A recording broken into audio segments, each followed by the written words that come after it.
والعاقبة للمتقين والصلاة والسلام على نبينا الكريم الرحيم أما بعد أعوذ بالله من الشيطان الرجيم بسم الله الرحمن الرحيم ألا إن أولياء الله لا خوف عليهم ولا هم يحزنون الذين صدق الله وصدق رسوله النبي الكريم.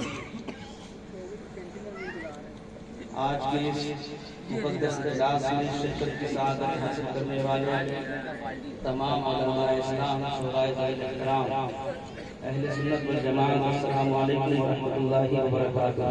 وعلیکم السلام ورحمۃ اللہ وبرکاتہ. آپ کے ملنے میں عظیم شان اجلاس یقیناً آپ کے خطیب و امام کی محنت اور مشقت کا ثمرہ ہے.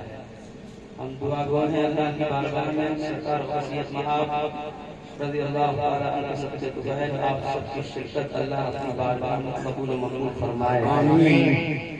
آپ دیکھ رہے ہیں ناظرین اجلاس اچھے میاں قادری تشریف رکھتے ہیں، محترم جناب شمشاد صاحب ہیں اور آپ کے عزیز خطیب الامام حضرت علامہ جلوہ گر ہیں. معذور کانکری صاحب تعارف کے محتاج نہیں ہیں، انہی کے ساتھ ساتھ اس محلے کے تمام سربراہ افراد کی موجودگی میں یہ عظیم الشان اجلاس اپنی تمام برکتوں کے ساتھ رواں ہے. اللہ تعالیٰ اس محلے میں جتنے بھی اہل سنت والجماعت رہتے ہیں سب کی زندگی میں خوشحالی عطا فرمائے. میرے پاس کاش کہ اتنا وقت ہوتا اور میں آپ کے سامنے کوئی مفید باتیں عرض کر پاتا. حضرت علامہ کا حکم ہے میں تھوڑی دیر کے لیے حاضر آیا. یوں تو اس جگہ پر اور بھی بہت سارے اجلاس ہوئے ہیں، مہتاب بھائی وغیرہ اور ان کے تمام رفقا اور احباب دوست احباب نے مل کر کئی بار کیے ہیں، لیکن آج کا یہ اجلاس یقیناً آپ کے امام کے شوق اور ذوق کا نتیجہ ہے. حضور سرکار واسع رضی اللہ تعالیٰ عنہ کی زندگی پر آپ بہت ساری باتیں آپ ان سے انشاءاللہ تعالیٰ سماعت کریں گے. میں بطور برکت کے آپ کے ساتھ میری بھی حاضری بارگاہ غوثیت مآب رضی اللہ تعالیٰ عنہ ہو جائے. تھوڑی دیر کے لیے حاضر آیا ہے، میرا ساتھ دے دیجیے. سارا مجمع ایک بار میری آواز کے ساتھ آواز ملا کر دعا کرے. اللہ تعالیٰ ہم سب کی دعائیں فلسطین کے مظلوم اہل ایمان کے حق قبول و مقبول فرمائے. فلسطینی مسلمانوں کو باطل پر فتح عطا فرمائے. آمین. دنیا کی تمام مسجدوں کو قبضہ کرنے والوں کے قبضے سے آزادی عطا فرمائے. آمین. ہماری دعاؤں کی سخت ضرورت ہے انہیں اور ہمیں انہیں یاد کرنے کی ضرورت ہے. بہت بڑا بیڑا اللہ تعالیٰ نے اور بہت بڑی ذمہ داری اللہ تعالیٰ نے فلسطین کے کمزور اور مظلوم مسلمانوں کے کندھوں پر ڈالا ہے، جس کا سامنا وہ آج سے نہیں کئی صدیاں گزر گئی ہیں وہ کر رہے ہیں. یقیناً بے اہتمامی میں بھی اتنا حوصلہ اور اتنی طاقت، اتنا شوق، اتنا ذوق شہادت اللہ اسی کو عطا کرتا ہے جسے اپنا بندہ بنا لیتا ہے. بہت کم درجے کی اگر بات کریں کہ اگر آپ کے محلے کے چند افراد کو، چند لڑکوں کو، بچوں کو اللہ تعالیٰ نے یہ ذوق عطا کیا ہے کہ وہ کسی مسجد کی خدمت کریں تو یقین جانیے وہ یہاں مسجد کی خدمت کر رہے ہیں. اللہ تبارک و تعالیٰ کے حکم سے فرشتے ان کے لیے جنت میں مکان تعمیر کر رہے ہیں. ایک بڑا کام یہاں کے نوجوان اور اپنے کاندھے پر لیا ہے. اس راہ میں بڑی مشکلیں آنے والی ہیں، بڑی پریشانیاں آنے والی ہیں، کیونکہ حضور صلی اللہ علیہ وسلم نے ارشاد فرمایا کہ ایک دور قرب قیامت میں ایسا آئے گا کہ دین پر چلنا آپ کے انگارے کو ہاتھ میں لے کر چلنے کے برابر ہوگا. بالکل وہی دور ہے. آپ کو دنیا طعنوں سے نوازے گی، گالیوں سے نوازے گی، غیبت کرے گی آپ کے کارنامے پر اور آپ کی کردار کشی کرنے کی کوشش کرے گی.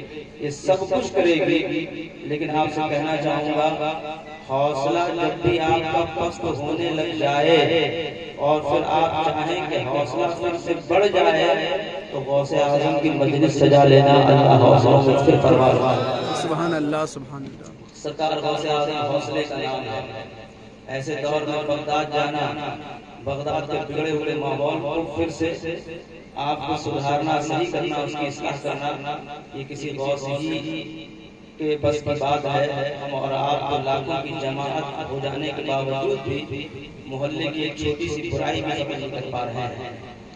باپ ہو کر اپنے بیٹے کو دوپٹہ نہیں دے پا رہا، اپنی بیٹی کو دوپٹہ نہیں دے پا رہا، بھائی ہو کر بچیوں کی عزت نہیں بچا پا رہا۔ لڑکیاں ہیں جنہوں نے بے حیائی کو اپنا شیوا بنا لیا ہے، فیشن کے نام پر اور دنیا سے مردوں کے ساتھ کاندھے سے کاندھا ملانے کے نام پر۔ جو کچھ بھی یورپ سے آیا ہے وہ سب سے زیادہ ہمارے گھر میں اثر کر رہا ہے، آپ کے کمروں میں اثر کر رہا ہے۔ جو بھی انگریز دینا چاہتا ہے سب سے پہلے ہم اسے لیتے ہیں اور اس پر عمل کرنے کی کوشش کرتے ہیں۔ یہ بہت بڑا المیہ ہے، بہت بڑا درد ہے امت مسلمہ کا۔ ان جلسوں سے کیا فائدہ ہو سکتا ہے؟ 2 منٹ میں اسے سماعت کر لیجئے۔ ان جلسوں کے تعلق سے امام ابو علی الداد رحمۃ اللہ علیہ سے ایک صاحب نے پوچھا کہ حضور کوئی ولی کا ذکر سنے اور پھر عمل نہ کرے تو کیا اسے کچھ سننے کا فائدہ ملے گا؟ امام ابو علی الداد رحمۃ اللہ فرماتے ہیں کہ کوئی ولی کا ذکر سنے اور اس کے بعد اسے وہ عمل نہ کرے اس پر، پھر بھی اس کو 2 فائدے اللہ ضرور عطا کرتا ہے۔ کیا فائدہ ہے؟ پہلا فائدہ یہ ہے کہ جو ولی کا ذکر سنتا ہے اس کے جستجو الہی کو اللہ اور بڑھا دیتا ہے۔ دوسرا، اللہ تعالیٰ ولی کے ذکر کے صدقے اس کی غرور کو، تکبر کو توڑ دیتا ہے، ختم کر دیتا ہے۔ آج غرور، تکبر مسلمانوں کا بڑا مسئلہ بن چکا ہے۔ کئی ایک گناہ ہیں، کئی ایک جرائم ہیں جو قبروں پر کیے جا رہے ہیں، کئی ایک جرائم ہیں جو مردوں کے نام پر کیے جا رہے ہیں۔ یہ جرم کرنے والی قوم کہیں اور سے نہیں آئی ہے، ہمارے آنگن سے پلی ہے، ہمارے آنگن میں بڑی ہے، ہمارے اور آپ کے درمیان رہ رہی ہے۔ اس جرم کے خلاف آواز اٹھانا آج ہمارے لیے اور آپ کے لیے بہت ضروری ہے۔